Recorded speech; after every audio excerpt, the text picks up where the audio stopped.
So over this past year, there's been some pretty amazing feuds and some pretty bad feuds in wrestling. Let's go ahead and talk about what I believe are the 5 best feuds of 2024. By the way, before we get into this, I want to just make this clear. I'm going to bring up a lot of stuff from 2023 because of the fact that every one of these feuds started in 2023, technically speaking. So now let's go ahead and kick this list off with number 5, Drew McIntyre versus CM Punk. For me, this feud was very up and down, but it started off really good. You had CM Punk coming back at Survivor Series. A lot of people hated this, one of those being Drew McIntyre. So at the Royal Rumble, he made sure to injure CM Punk. That way, even if Drew lost, CM Punk was not going to be winning that Rumble, so he wouldn't be able to go on to face Seth Rollins and possibly beat him and become a World Heavyweight Champion. But then WrestleMania is where things got a bit interesting, to say the least. I didn't dislike this whole CM Punk, Drew McIntyre angle where CM Punk's on commentary, mocking both of them. Then Drew McIntyre wins the belt, starts gloating in CM Punk's face, and then, gets taken out by CM Punk, and here comes Damian Priest to cash in and take the World Heavyweight Championship from Drew McIntyre in like 5 minutes. But then we had 2 more instances of this where it became this whole CM Punk is going to cost Drew McIntyre at every single opportunity he gets. It happened at Clash of the Castle where Drew McIntyre had Damian Priest pinned for the 1, 2, 3, and here comes CM Punk in the ref uniform and screws over Drew McIntyre. Then it happens at Money in the Bank where Drew McIntyre cashes in on Seth Rollins and Damian Priest to make it a triple threat match, and here comes CM Punk to once again screw Drew McIntyre. And this one really frustrated me because if this is what we were going to do, I believe that we could have just threw Drew McIntyre in the match to begin with because he literally got screwed over in the previous match. Instead, we wasted the Money in the Bank. It just made no sense in my opinion, and I really wanted Jey Uso or LA Knight or heck even Chad Gable to get the Money in the Bank instead of Drew McIntyre. And then as far as the matches in this whole feud, if I'm going to be honest, I just didn't really care for them that much. The first one, the special guest referee match, they hyped it up so much and made us believe that it was going to be this super crazy chaotic match where we're going to have tables, ladders, and chairs and everything else that we could find in the dang arena. But no, none of that happened because Seth Rollins didn't allow either one of them to really do much besides, not get counted out. Then the second match, it was fine, but they weren't even tied up the entire time. So that was really annoying as well. Because, why do you have a strap match if you're, not going to be tied up the entire time? And then it was the one where you had to touch all 4 corners. Definitely did not like that either. I thought it was going to be just the traditional strap match, but they didn't do that. So, yeah. Then the Hell in a Cell match was really dang great, and it was really the highlight of this entire feud. That I think makes a lot of people love this feud a lot more than, in my eyes, you really should. But the part that hurts this feud for me the most is this Drew McIntyre Jack Perry pick, because really, really good. This made the feud believable that, hey, these guys hated each other, but then something happened. That being this picture right here. Now, I know what you're saying. Okay, look, obviously these guys didn't really hate each other. I don't know why you would think that they hated each other. Well, they made me want to believe that they hated each other. That's why Drew McIntyre took the Jack Perry pick. But then they have this come out, and it's like, well, that just throws that whole actually hating each other thing away. And sure, obviously, I shouldn't believe that these guys hate each other, but, it's a story. You're giving me a story. Don't ruin the story, I guess. Who the heck even allowed this photo to get leaked in the first place? That's just bad on WWE's part, in my opinion. But with that, let's go on to number 4, Hangman Adam Page versus Swerve Strickland. Now, this feud started all the way back in 2023, where Swerve was still with Mogul Embassy, and he was trying to get his first AEW World Championship, and Hangman Adam Page was still Cowboy Adam Page and not the Hangman just yet. That wasn't until Swerve kind of turned him into the Hangman at Full Gear. But overall, this is a really great feud that definitely started off amazing, where you have Swerve trying to get over in AEW and really trying to become that guy. He calls out Page for being complacent and saying that you're being given opportunities that if I was given, I'd be the first AEW Black Champion. Kind of also calling out that white privilege in Page, and that had he had this, that he would have been at that spot that Page was at, and that he would never get comfortable, unlike Page, who had basically fallen off and started saying that, Page, you got your big contract extension, and now you're just kind of letting it all go in more than one way. He was talking about his belly, obviously. But for me, there's 2 things wrong with this feud. One of them being that I feel like all the better stuff happened in 2023. Although you can make an argument that Page burning down Swerve's childhood home was the highlight of this feud, I would say, Swerve breaking into Page's home and being right where his child is at in his child's room was a lot better, but, potato. That's up to you at that point. But the really big issue with this feud is that the length. It was an entire year, and it wasn't like it was an entire year of just matches and all that stuff. By the way, that would have been bad too. No, it was an entire year from their second match to their third match, and there were no interactions in between these 2 points. Only thing that happened was Swerve would go on to have one of the best AEW World Championship runs of all time. So you might be wondering, okay, well, why do I put this feud over the Drew Punk feud? Well, it's because this feud, I feel like, just did everything that Drew and Punk did a whole lot better. Like, the hate between these two guys actually felt real for the most part. You literally had Hangman Adam Page drinking this dude's blood. He put a staple into Swerve, ripped it out, and had the blood flowing into his mouth and then spit it out like Triple H. Then the lights out match was just absolutely disgusting to watch. He put a syringe in his mouth and then hit him over the head with a chair shot. It was, oh my. Yeah, no, this was an actual blood feud. Like, when they talk to me about blood feuds, talk about this one first, or don't talk to me at all. Now let's go ahead and jump into number 3, shall we? Where we have Bayley and Io Sky's whole entire feud. So this whole storyline starts really back in 2022, where Bayley would create damage control with Io Sky, Dakota Kai, bringing up 2 women from NXT that she believed were very, very talented, but also wanted to go against, well, basically the women's division. And it was very obvious that she also wanted some, backup. So if she would ever win the women's championship, she would always have the numbers game against anybody that went against her. Well, that didn't happen. She would end up losing to Bianca. Eventually, though, Io Sky would get the Money in the Bank. They would also add in the likes of Kairi Sane and Asuka around this time as well. Io Sky would eventually win the women's championship from Bianca. And then it started becoming this little thing between these 4 women. Obviously, Dakota Kai got hurt at some point, so that's why she wasn't present in the storyline anymore. But it started becoming very obvious that these 3 weren't really rocking with Bayley the way that it was believed. Now, this is where the feud starts at, because Bayley would go on to win the Royal Rumble this year, and then she would call out Io Sky, saying that you guys were never my friends, and while you say I was using you, I just wanted to help you guys grow. I wanted you guys to become phenomenal stars, and I still find it funny because we know that is not why Bayley made Damage Control at all. She definitely made them to have the numbers game. She was trying to be like Roman Reigns, and it just ain't work out. It ain't work out, Bayley. You tried, but you know what, Bayley? You're still an absolute GOAT.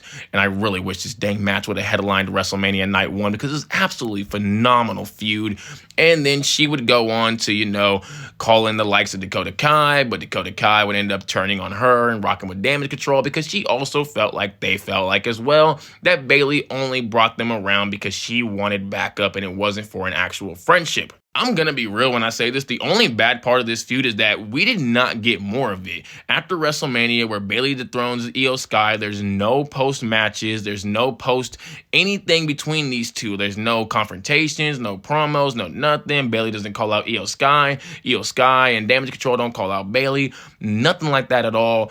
I was hoping around the time, because I figured that Bayley was going to get added to the War Games match, that maybe we'd be able to get some kind of, story with these two to finally close that whole story off, but that didn't happen either. They just worked together, and it was just all buddy-buddy after that. Speaking of some boys who became buddy-buddy, number 2, Cody Rhodes, Roman Reigns. Now, this storyline, very similar to the Bayley-Io one, has 2 different starting points. Obviously, you have the storyline starting point, and then you have the feud starting point. The storyline started after WrestleMania 38, where Cody Rhodes on Monday Night Raw would say that he wants to win the WWE Championship because it's a belt that his father never got, and all that good stuff. He wants to finish the story, and we all here for it because I absolutely love the whole dang story.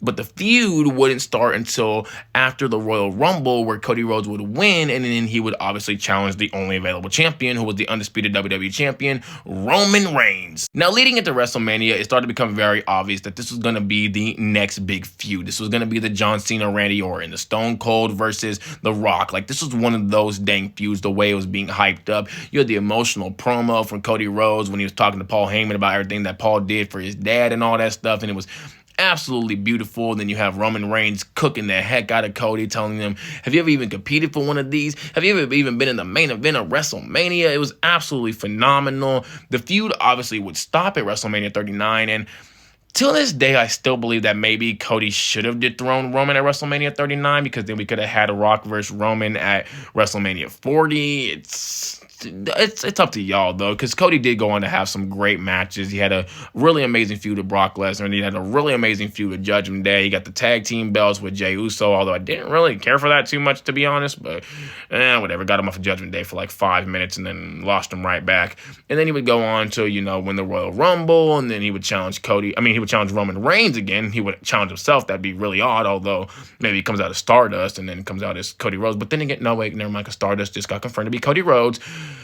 I don't know why Cody just broke that whole thing, man. That was so sad. Now, before we do get into the Royal Rumble, though, I gotta highlight the fact that The Rock comes back and he challenges Roman Reigns, saying that, should I sit at the head of the table? This made everybody pause for a second and was like, okay, wait a minute. Cody Rhodes is likely gonna win the Royal Rumble, but is he going to challenge Seth Rollins? Like, we didn't believe it at first. We're like, no, there's no way. Rock's probably going to be in the Royal Rumble. He's probably going to be like a surprise entrance. He's going to win the Rumble. It's not going to be Cody this year. Cody's probably going to go do something else. But then Cody won it, and we're like, wait, hold on. So what's going on with this whole thing? Is Cody not going to challenge Roman? I mean, it was pretty obvious that he was, but even I, for a second, had to be like, maybe he does challenge Seth Rollins and goes for the World Heavyweight title instead. Maybe they really want to make the World Heavyweight title even more prestigious by having Cody finish his story with that belt, because that was a belt that Dusty never won either. But then, no, they pivoted completely and said, okay, well, we're going to pair Rock and Roman up, and we're going to pair Cody and Seth up, and Seth's going to be Cody's shield, and this is how we're going to make the storyline 10 times better, because had we done what we did at the Royal Rumble in 2023, and we did that whole thing again, it's just...